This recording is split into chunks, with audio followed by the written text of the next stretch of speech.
예수님의 이름이 구원의 이름, 능력의 이름입니다. 오늘 본문 말씀을 가지고 사랑하심으로 이긴다, 이라는 제목으로 말씀을 잠시 나누겠습니다. 마지막 한 걸음까지라는 영화를 여러분 보신 적이 있나요? 영화의 중요한 부분을 요약 소개하는 것을 한 노트북 사이트를 통해서 저도 접한 적이 있습니다. 그렇게 유명한 영화가 아니었는데 그 사이트를 통해서 이 영화를 감상하게 되었습니다. 그런데 굉장히 뭐라 그럴까요? 마음에 그 울림이 있더라고요. 영화는 실화를 바탕으로 한 영화입니다. 2차 대전을 배경으로 하고 있는 영화입니다. 독일군 장교였던 포렐이라는 사람은 정든 가족, 자신의 아내와 딸을 두고 시베리아 전선에 배치를 받게 돼요. 그러나 독일은 소련과의 전투에서 패전하고 포렐은 전순국 소련의 포로로 전락해 시베리아 형무소로 끌려가 25년 노역형을 받게 됩니다. 시베리아 형무소의 이 패전국의 포로들의 생활은 정말 이루 말할 수가 없이 비인간적인 대접을 받았어요. 혹한의 추위와 혹한의 추위와 배고픔과 노역을 25년 동안 견뎌야 했습니다. 그러던 중 포렐은 이 기계 설비를 전공했던 장교였기 때문에 간수의 호의를 받아 이 형을 살던 중에 탈옥을 시도하게 됩니다. 그러나 이 탈옥 후회가 문제가 되는 거죠. 그가 걸어가야 할 지역은 바로 시베리아 서론이었습니다. 게다가 그의 탈옥을 알아챈 간수는 체포조를 구성해 그를 추격합니다. 그리고 중간 생략. 더 이상 주거를 다 말씀드릴 수가 없습니다. 여하튼 그는 천신만고 우욕조 끝에 자그마치 1만 킬로를 걸어서 이란 국경에 도착하게 됩니다. 탈옥에 성공한 거죠. 그가 자신의 고국 독일에 도착했을 때 그의 아내와 딸은 교회에서 포렐의 귀환을 위해서 기도하고 있는 중이었습니다. 제가 이 영화를 통해 눈여겨본 것은 그가 정말 극한의 위기와 포기하고 싶은 어려움 가운데서 계속 걸을 수 있었던 것이 있더라고요. 그게 뭐냐면 사랑하는 아내와 딸을 만나야 되겠다. 꼭 만나야 되겠다. 그 간절함이 포기하지 않게 한 거예요. 그는 아마도 수많은 밤을, 얼마나 많은 밤을 외롭게 다 버텼을까요? 그 수많은 밤을 아내와 딸의 사진을 보면서 견딘 것입니다. 이 줄거리 영상을 보면서 다시 한번 이 사랑의 힘이라고 하는 것이 얼마나 강력한 것인가 다시 깨닫게 되었어요. 오늘 본문에는 3가지 질문이 등장을 합니다. 첫 번째 질문은 누가 우리를 대적하리요? 또 누가 우리를 고발하리요? 누가 우리를 정죄하리요? 이 3가지 질문이 등장을 해요. 근데 이 말은 일종의 반어법인데 우리를 대적하고 고발하고 정죄하는 그런 일이 전혀 없고 그러한 사람이 전혀 없다는 뜻이 아니라 그런 일이 있을 수 있지만 그것이 우리를 거꾸로 떨어지지 못할 것이다 라는 의미입니다. 왜 그럴까요? 오늘 본문의 내용에 보면 하나님의 사랑하심 때문입니다. 더 구체적으로 표현하면 우리를 향한 자신의 확고한 계획, 우리를 구원하시고 그리고 아들의 형상을 본받기까지 우리를 인도하시는 이것이 하나님의 계획이잖아요. 이 확고한 계획이 이루어지기까지 포기하지 않는 그분의 사랑 때문에 그러하다는 거예요. 어떤 사람이 표현한 것처럼 하나님의 사랑은 하늘의 사냥개와 같아요. 우리를 끝까지 추격하는 거예요. 우리가 하나님의 사랑을 쫓아가는 것 같지만 하나님의 사랑이 우리를 쫓아온 것입니다. 이 자리에 이르게 하신 것이죠. 구체적으로 여러분 그 하나님의 사랑을 2가지로 살펴보겠습니다. 그리고 마지막 3번째 이 메시지를 우리의 삶에 적용해 보겠어요. 이 사랑은 어떤 사랑입니까? 오늘 32절의 말씀에 보면 자기 아들을 향한 영원한 사랑이에요.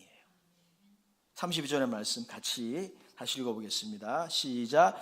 자기 아들을 아끼지 아니하시고 우리 모든 사람을 위하여 내주시니가 어찌 그 아들과 함께 모든 것을 우리에게 주시지 아니하겠느냐. 아멘. 32절에 보면 자기 아들을 아끼지 아니하시고 라고 나와 있어요. 이 자기 아들이라는 표현에 주목하기 원합니다. 자기 아들. 이 단어는 예수 그리스도가 하나님의 무한히 소중히 여기는 대상임을 의미합니다. 즉, 이 단어의 의미는 하나님의 아들이 아버지의 영원한 사랑의 대상이에요. 그래서 무한히 가치가 있어요. 그런 의미예요. 복음서의 저자들도 이것을 증언하고 있습니다. 예수님이 침례를 받고 물 위로 올라오셨을 때 하늘에서 음성이 들렸어요. 마태복음 3장 17절에 이는 내 사랑하는 아들이요 내 기뻐하는 자라 하셨습니다. 예수님이 고난당하시기 전에 제 아들과 함께 어떤 산에 올라가셨어요. 그리고 그의 형체가 하나님의 아들로서의 영광의 형체로 변화되었을 때도 하늘에서 동일한 음성이 들렸습니다. 마가복음 9장 7절에 이는 내 사랑하는 아들이니 너희는 그의 말을 들으라 라고 나와 있어요. 최후의 만찬에서 예수님이 제 아들을 위해서 하신 기도의 내용이 요한복음 17장에 기록되어져 있는데 이 예수님의 기도에도 이런 내용이 암시되어 있습니다. 요한복음 17장 26절에 이렇게 기록하고 있어요. 내가 아버지의 이름을 그들에게 알게 하였고 또 알게 하리니 이는 나를 사랑하신 사랑이 그들 안에 있고 나도 그들 안에 있게 하려 함이니이다. 아멘. 여러분, 하나님의 영원한 사랑, 그래서 하나님이 무한히 소중히 여기는 대상은 아들이십니다. 그의 아들이에요.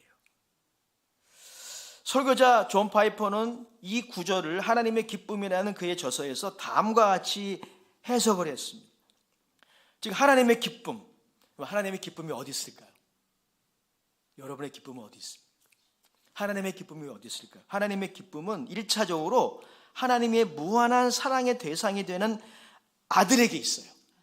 아들로 인한 기쁨. 그래서 이는 내 사랑하는 아들이요 내 기뻐하는 자라 하신 거예요. 그런데 존 파이퍼에 의하면 이 아들로 인한 하나님의 기쁨이 우리의 기쁨이 된다는 거예요. 신앙인들에도, 모든 신앙인들에게도 이 기쁨이 생긴다는 거예요. 그래서 여러분 예수 믿으면은 기쁨의 대상이 달라집니다. 그럼 이렇게 말합니다. 서로를 향한 아버지와 아들의 사랑은 곧 그분을 향한 우리의 사랑이 될 것이다 라고 말하고 있어요. 그렇습니다. 여러분, 그렇죠? 정말 그래요. 여러분의 삶을 보십시오. 언제나 우리의 기쁨의 대상은 우리가 사랑하는 대상이에요. 우리는 우리가 사랑하는 대상의 존재만으로 기쁩니다. 그죠?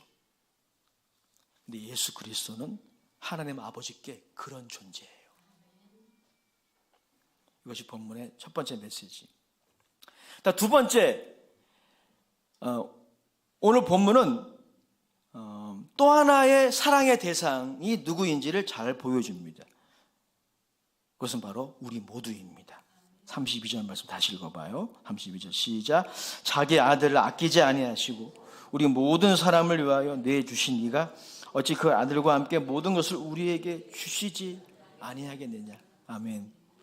그 사랑은 우리 모두를 향한 사랑입니다. 그리고 여러분, 우리 모두를 향한 그 사랑은 본질적으로 아들을 사랑하시는 그런 사랑이에요. 그러니까 하나님이 우리를 어떻게 사랑하시는 줄 아세요? 아들을 사랑하시는 것처럼 사랑하세요. 놀랍잖아요. 요한복음 15장 9절의 말씀이 그것을 우리에게 잘 보여줍니다. 이렇게 말하고 있어요. 아버지께서 나를 사랑하신 것 같이 나도 너희를 사랑하였으니 나의 사랑 안에 거하라.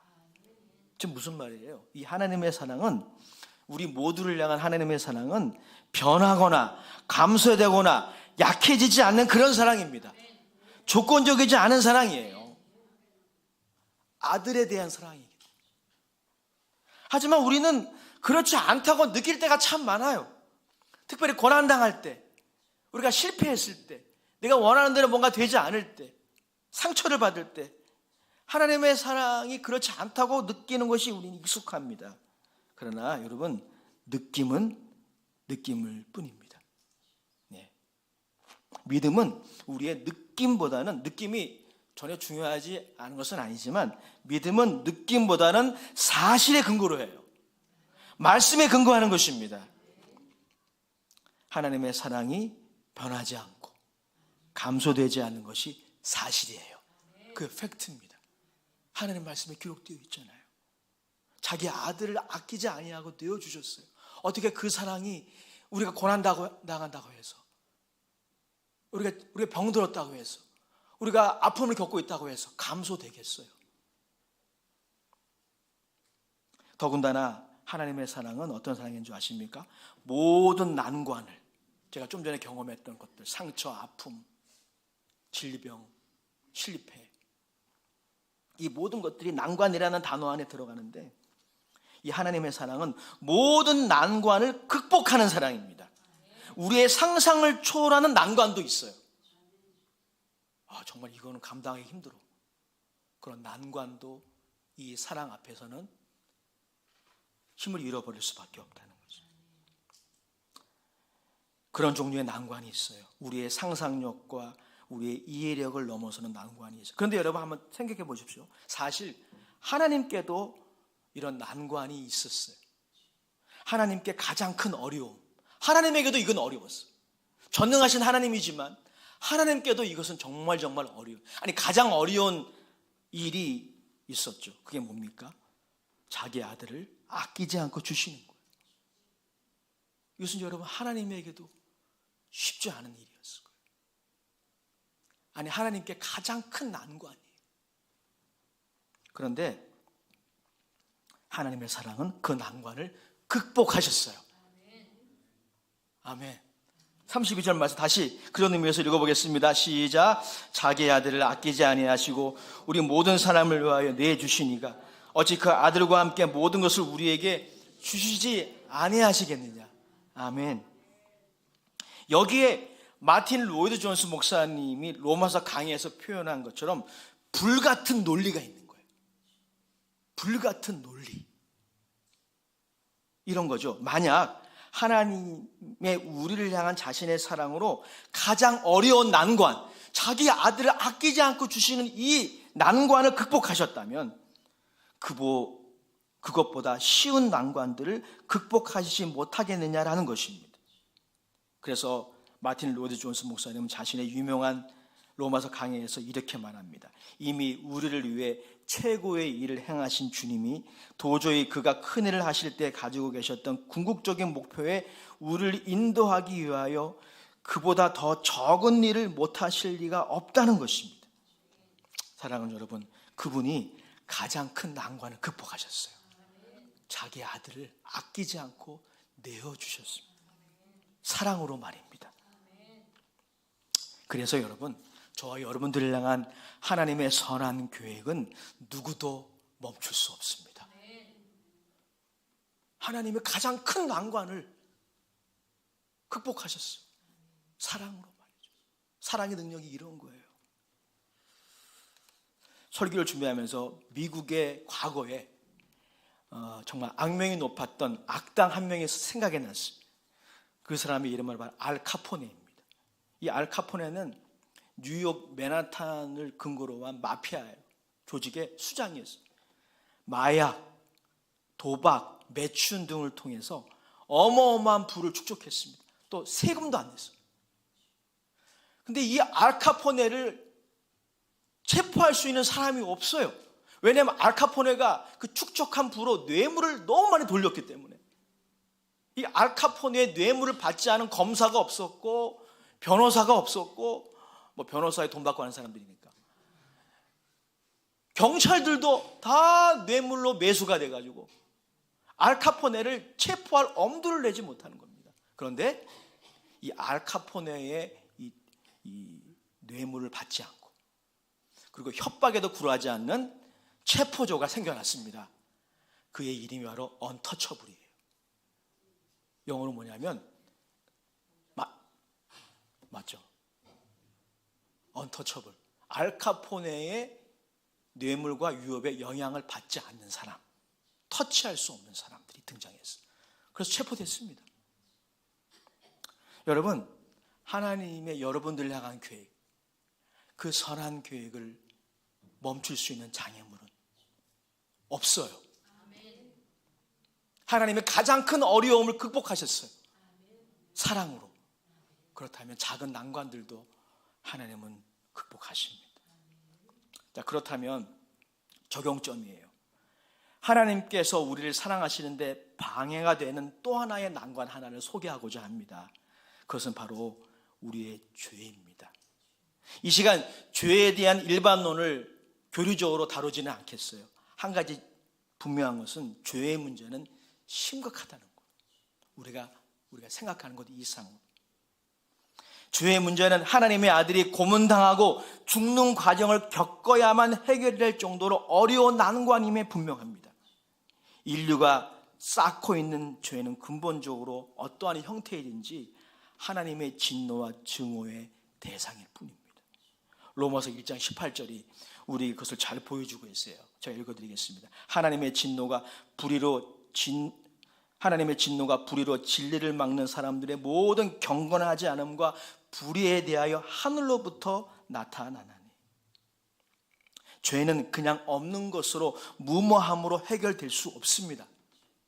거기에는 형벌이 따라요. 그리고 페널티가 지불돼야 합니다. 뿐만 아닙니다, 여러분. 죄는 죄책과 도덕적인 영적인 오염을 가져옵니다. 자, 그래서 여러분 한번 생각해 보세요. 저와 여러분 모두에게, 모든 인간에게 항상 개개인을 대적하는 자, 고발하는 자, 정죄하는 자가 항상 존재합니다. 모든 사람에게 사랑받고 모든 사람에게 존경을 받는 그런 인물은 이 세상에 존재하지 않아요.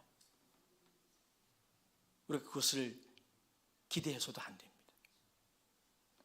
즉, 여러분들을 사랑하고 지지하고 존경하는 사람도 있지만 혐오하며 대적하는 사람도 항상 존재합니다. 후자가 더 많을 수 있어요. 근데 어떻게 보면 당연한 귀결이에요. 당연한 귀결. 우리는 시편 40편의 시인이 말한 것처럼 시편 40편 12절에 보면 시인이 자신의 죄가 자신의 머리털보다 많도다라고 고백했거든요. 우리가 그런 존재예요. 그러니 어떻게 보면 당연한 거예요. 우리의 삶에 우리를 대적하고 정죄하고 고발하는 사람들이 늘 있기 마련입니다. 그리스도인들도 예외가 아닙니다. 종교개혁자 마틴 루터는 그리스도인들이 이렇게 정의했어요. 의롭다함을 받은 죄인. 예, 의롭다함을 받았지만 여전히 연약한 죄인이에요. 그래서 우리의 현실이 어떠합니까? 우리의 양심이 우리를 고발하든지 이런 경우가 굉장히 많죠. 아니면 타인이 그렇게 하든지, 이것도 저것도 아니면 이 마귀라는 존재가 항상 하는 게 있어요. 여러분들을 대적하며 그게 참소예요. 근데 그 참소 앞에 여러분들은 놓여져 있습니다. 죄인이기 때문에. 이게 우리의 현실이에요. 썩은 음식이 있는 곳에 파리가 꼬이듯이 말이죠. 적절한 비유인지는 모르겠지만 우리 한 사람 한 사람이 이러한 대적과 고발과 정죄 앞에 서 있습니다. 특히 이런 마귀라는 존재가 하는 일에 좀 주목해 주세요. 마귀라는 존재는 좀 전에 말씀드린 바와 같이 메인 비즈니스, 밤낮 하는 일이 뭐냐면 참소입니다. 여러분들 고발하는 거예요. 여러분 양심을 통해서든지 사람을 통해서든지 여러분 고발합니다. 계시록 12장 11절에 보면 그는 밤낮 참소하는 자예요. 여러분들이 예배 끝나고 집으로 돌아가면 지금 이 자리에서도 역사할 수 있어요. 이 자리에서 여러분의 생각을 통해서 양심을 통해 여러분들을 참소합니다. 여러분 이것은 우리의 어리석음을 벗겨내고 회개케 하는 의로운 책망과 성격이 완전히 다릅니다. 여러분 하나님이 우리에게 주시는 의로운 책망과 권고가 있어요. 이건 필요합니다. 너무너무 중요한 거예요. 이런 의로운 책망과 권고는 우리로 하여금 회개하게 하는 거예요. 하지만 여러분, 이러한 대적과 고발과 정죄라는 이 참소는 우리들을 멸망으로 이끕니다. 왜냐하면 그 배경에는 증오와 미움이 있기 때문이에요. 마귀는 여러분들을 증오합니다. 특히 여러분들이 하나님과 가까이 나가면 나갈수록 그것을 시기합니다. 여러분의 영혼이 잘되고 범사가 잘되고 광고라는 것을 못 견뎌합니다. 그게 마귀예요. 마귀의 참소 뒤에는 우리를 향한 이러한 증오와 미움이 있기 때문에 여러분, 이 참소를 우리가 극복하지 못하면요, 어떤 삶을 살게 되냐면 회개하는 삶이 아니라 더욱 하나님을 멀리하게 됩니다. 이게 마귀가 원하는 거죠, 여러분. 마귀는 그래서 이간하는데 아주 능합니다. 최초 인간에게 찾아가가지고 하와에게 찾아가가지고 한 게 뭐예요? 하나님에 대해서 오해하게 만드는 거죠. 기왕 과일을 먹으라고 그랬으면 다 먹으라 그러지, 왜 하나는 먹지 말라 그래? 이렇게 오해를 심어주는 거예요. 이간하는 겁니다. 사람과 사람 사이도 이간해요. 이 마귀의 이 참소, 이 대적, 고발, 이 정죄를 극복하지 못하면 우리는 계속 죄의 늪에 빠지게 되는 거예요. 그리고 우리도 하나님을 대적하고 미워하게 돼요. 그래서 무서운 거예요, 여러분. 이 참소가 그렇게 무서운 거예요. 여러분, 오늘날 세상 사람들 보십시오. 왜 하나님을 미워합니까? 아무 이유가 없어요. 그냥 미워하는 겁니다. 마귀의 참소 밑에 있기 때문에 그래요. 거기에 무방비입니다. 오늘날 보면 여러분, 이렇게 연예인들이나 유명한 사람들이 극단적인 선택을 하는 경우를 보잖아요. 참으로 안타까워요. 그 영혼이 너무나 불쌍합니다. 그 이유가 뭐예요? 영적인 이유가 있어요. 마귀의 참소를 견디지 못하는 거예요. 우리의 현실을 한번 보십시오. 세상 이야기할 것 없이 우리의 현실을 보십시오. 그리스도인임에도 불구하고 많은 경우 우리들도 우리들의 잘못을 스스로 인정하면서도 누군가가 실제로 그 잘못을 드러내면 화가 나요. 그리고 그 사람의 적이 되고 맙니다. 내 잘못이야, 내 잘못이야 라고 말하지만 실제로 그 잘못을 드러내면 받아들이지 못해요. 일부 예배 때도 말씀을 나눴지만 설교를 준비하면서 사실 원고에는 없었어요. 원고에는 없는 얘기 하지 말아야지. 이거 가정사거든요. 얘기 안 할게요. 내 잘못이야, 내 잘못이야. 하지만 그 잘못을 진짜 인정하는 그런 태도가 아닌 경우가 얼마나 많습니까? 이 정도 선에서 말씀드릴게요. 반면에 여러분, 누군가의 책망과 권면을 잘 수용하는 사람은 지혜로운 사람입니다. 잠언서 9장 8절에 이렇게 말하고 있어요. 거만한 자를 책망하지 말라. 그가 너를 미워할까 두려우니라. 지혜 있는 자를 책망하라. 그가 너를 사랑하리라. 여러분, 누군가의 의로운 책망과 지혜로운 책망을 듣고 그것을 소화시키려면 마음의 근육이 있어야 돼요. 마음의 근육이 있어야 그것들을 소화시켜서 회개하고 잘못을 고치는 겁니다. 근데 여러분, 참소는 이 마음의 근육을 빼앗아 가요. 여러분을 대적하고 정죄하고 고발하는 이 마귀의 참소를 여러분 극복하지 못하면 사람들이 우리에게 제시하는 그런 의로운 지혜로운 책망도 받아들이지 않아요. 그래서 여러분, 죄의 문제는 매우 어려운 난관입니다. 그러나 오늘 본문 말씀에 해법이 있습니다. 아들을 아끼지 아니하고 우리에게 내어주시기까지 하나님이 우리를 사랑하셨어요. 그 하나님의 목적과 계획은 우리의 죄 때문에 좌절될 수 없습니다. 아들이 당한 모욕, 비난, 가시면류관과 몽둥이질, 침뱉음 당하심, 그리고 십자가의 처형으로 놀랍게도 우리들을 향한 하나님의 사랑과 아들을 향한 하나님의 사랑이 동시에 이루어졌습니다. 죄에 대한 공정한 보응과 우리를 향한 하나님의 사랑이 골고다에서 만났습니다. 그래서 본문은 우리에게 말씀하고 있습니다. 31절, 33절, 34절 읽어보겠습니다. 31절입니다. 시작.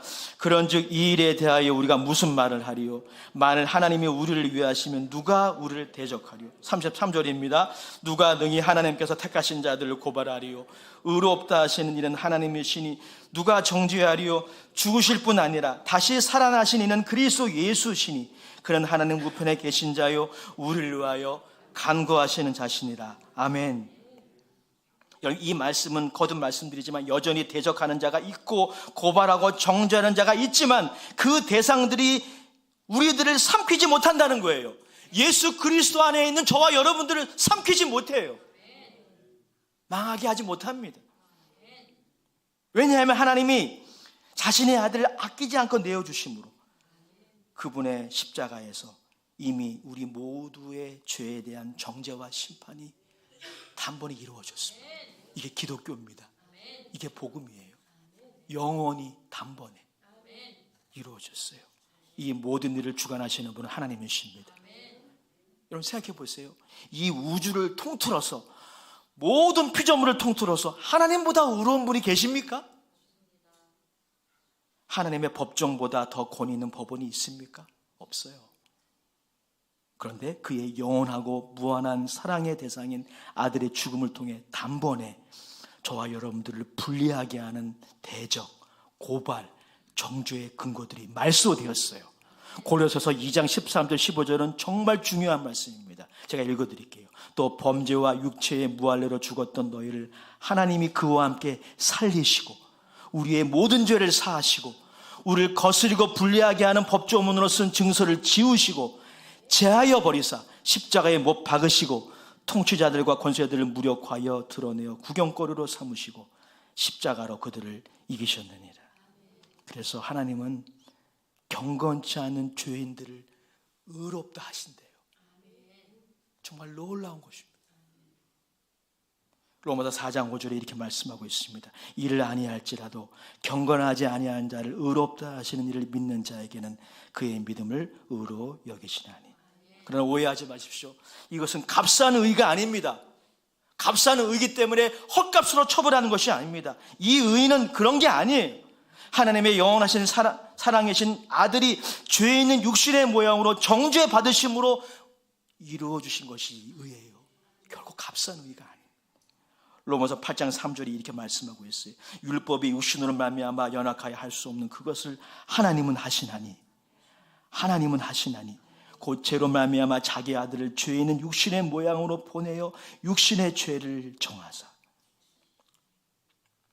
사랑하는 여러분, 그러므로 예수 그리스도 안에 있는 자, 회개하고 예수 그리스도를 믿음으로 영접한 자에게는 결코 정죄함이 없습니다. 로마서 8장 1절 2절이 이렇게 말씀하고 있습니다. 그러므로 이제 그리스도 예수 안에 있는 자에게는 따라합시다. 결코 정죄함이 없나니. 결코 정죄함이 없나니. 아멘. 이는 그리스도 예수 안에 있는 생명의 성령의 법이 죄와 사망의 법에서 너를 해방하였습니다. 사랑하는 여러분, 예수 안에 있는 자들은 그래서 다윗처럼 담대하게 주장할 수 있어요. 시편 3편 6절에 이런 말씀이 있어요. 정말 놀라운 말씀입니다. 천만인이 나를 에워싸 진친다 하여도 나는 두려워하지 아니하리. 천만인이에요. 이런 일은 우리 인생 가운데 극히 드물 것이지만 예를 드는 거죠. 천만인이 여러분들을 대적할 수 있어요. 얼마나 많은 숫자입니까? 아마 그 중압감 때문에, 그 비난 때문에 여러분들 그냥 주저앉아 버릴지도 몰라요. 근데 오늘 성경에 분명히 말씀하고 있습니다. 천만이 나를 에워싸 진친다 하여도 나는 두려워하지 아니하리이다. 예수 안에 있는 자들의 고백이에요. 저 여러분들의 고백이 되실 수 있기를 축복합니다. 하나님의 아들은 아버지의 영원하신 사랑의 대상입니다. 십자가에 죽으시고 다시 일어나셨어요. 그래서 하나님은 자신이 택한 그리스도인에게 연합된 사람들을 예수 그리스도의 의 때문에 계속 용서해 주십니다. 용서해 주실 뿐 아니라 하나님 앞으로 나와 은혜 가운데 회복시켜 주시고 변화시켜 주십니다. 그러므로 우리는 이 사랑의 덕을 보고 있는 것입니다. 먼저는 아들을 향한 하나님의 무한한 사랑, 그리고 그와 같이 우리를 사랑하시는 하나님의 사랑 말입니다. 이 사랑의 덕에 우리가 이렇게 하나님 앞에 나갈 수 있는 것입니다. 그래서 또한 우리를 향한 하나님의 선한 계획이 이루어지는 과정에 여러 만나게 되는 난관들도 하나님의 사랑으로 극복할 것입니다. 우리 마지막으로 35절 39절 우리 같이 읽고 정리하겠습니다. 35절 39절입니다. 좀 길지만 다 같이 읽겠습니다. 시작. 누가 우리를 그리스도의 사랑에서 끊으리요? 환난이나 공고나 박해나 기근이나 적신이나 위험이나 칼이라. 기록된 바 우리가 종일 주를 위하여 죽임을 당하게 되며 도살당할 양같이 여김을 받았나이다 함과 같으니라. 그러나 이 모든 일에 우리를 사랑하시는 이로 말미암아 우리가 넉넉히 이기느니라. 내가 확신하노니 사망이나 생명이나 천사들이나 권세자들이나 현재일이나 장래일이나 능력이나 높음이나 깊음이나 다른 어떤 피조물이라도 우리를 우리 주 그리스도 예수 안에 있는 하나님의 사랑에서 끊을 수 없으리라. 한 주간 이 말씀을 묵상하시기 바랍니다. 저희 어떤 설교보다도 어떤 해석보다도 이 말씀이 위대합니다. 한 주간 묵상하십시오. 제가 결혼식 주례를 많이 하진 않았지만 결혼식 주례를 많이 했으면 좋겠습니다. 청년들이요, 귀 기울여 들으시기 바랍니다. 제가 결혼식 주례할 때마다 꼭 인용하는 성경 구절이 있어요. 고린도전서 13장 7절의 말씀. 사랑은 모든 것을 참으며 모든 것을 믿으며 모든 것을 바라며 모든 것을 견디느니라. 제가 서론에 인용했던 그 영화 있잖아요. 그 영화의 마지막에 보면은 그 영화 자체가 내린 결론인지 아니면 그 영화를 이렇게 편집해서 올린 그 너튜버의 결론인지 모르겠지만 이런 말이 나오는데 굉장히 성경 말씀은 아니지만 굉장히 의미심장했어요. 이렇게 기록이 되어 있었어요. 아무리 늦더라도 올바른 방향으로 한 걸음 한 걸음 가는 것을 포기하지 않으면 목적지에 도달한다. 너무 의심장 말이죠. 하나님이 저와 여러분들을 사랑하시기에 그를 믿는 우리 모두는 우리가 인생에서 만나는 난관들, 우리의 이 믿음의 발걸음을 좌초시키기에 충분한 그런 난관들도 있어요. 쉬운 것도 있지만. 근데 하나님이 우리를 사랑하시기에 우리 모두는 이 난관을 뛰어넘을 것입니다. 하나님이 이루시고 지어 성취하실 거예요. 우리에게 필요한 것이 무엇입니까? 우리에게 요구되는 것이 무엇입니까? 혹시 여러분 중에 이 하나님의 사랑에 대한 메시지를 들으면서 그래, 그 어떤 것도 하나님의 사랑에서 나를 끊을 수 없으니 내 마음대로 살아보자. 내가 무슨 짓을 해도 결국은 하나님의 사랑이니까 라고 이해하신다면 여러분들은 잘못된 길로 가고 있는 거예요. 우리에게 요구되는 것은 이것입니다. 하나님이 인도하시는 방향으로 여러분들이 지금 걸어가고 계신다면 포기하지 마세요. 난관은 있습니다. 실패는 있어요. 어려움이 있습니다. 여러분을 대적하는 사람이 등장할 수도 있어요. 여러분 직장에도 학교에도 등장할 수 있어요. 심지어 교회에도 등장할 수 있어요. 여러분들을 정죄하고 고발하는 대상이 등장할 때 그것들을 극복하고 여러분들의 회개의 기회로 삼아야 돼요. 그 마음의 근육이 원래 성령 안에서 다 생길 수 있길 주의 이름으로 축복합니다. 마귀의 참소라고 생각이 된다면 예수 이름으로 쫓아내세요. 나서는 예수 이름을 명하노니 참소는 떠나가라. 내 생각에서 떠나가라. 내 양심에서 떠나가라. 우리에게 요구되는 것은 하나님이 인도하신 방향으로 여러분들이 걸어가고 있다면 포기하지 마세요. 여기 앞에서 청년들 예배 드린다고 그러는데 또 포기하고 또 뒤로 돌아간 분이 계시. 포기하지 마세요. 자리 바꾸면 안 됩니다. 앞자리 있기로 했으면 계속 있어요. 주무시더라도 여기 앞에 계세요. 여러분 이것이 믿음이에요. 이것이 믿음을 정의하는 성경의 방식입니다. 오직 나의 의인은 믿음으로 말미암아 살리라. 뒤로 물러가면 내 마음이 그를 기뻐하지 아니하리라. 잠깐 후면 그가 오시리니 지체하지 아니하시리라. 아무리 멀어도 한 걸음 한 걸음 걸어가면 되는 거예요. 하나님 포기하지 않으십니다. 여러분들이 그걸 몰라줄 때 하나님이 얼마나 답답할까요? 오늘 성령을 통해서 이해하시기 바랍니다. 깨닫게 되시기 바랍니다. 확신하시기 바랍니다. 하나님이 포기하지 않으심으로 우리도 포기하지 않기 원합니다. 주님 도와주시옵소서. 예수님의 이름으로 기도합니다. 아멘. 찬송가 162장 통합찬송가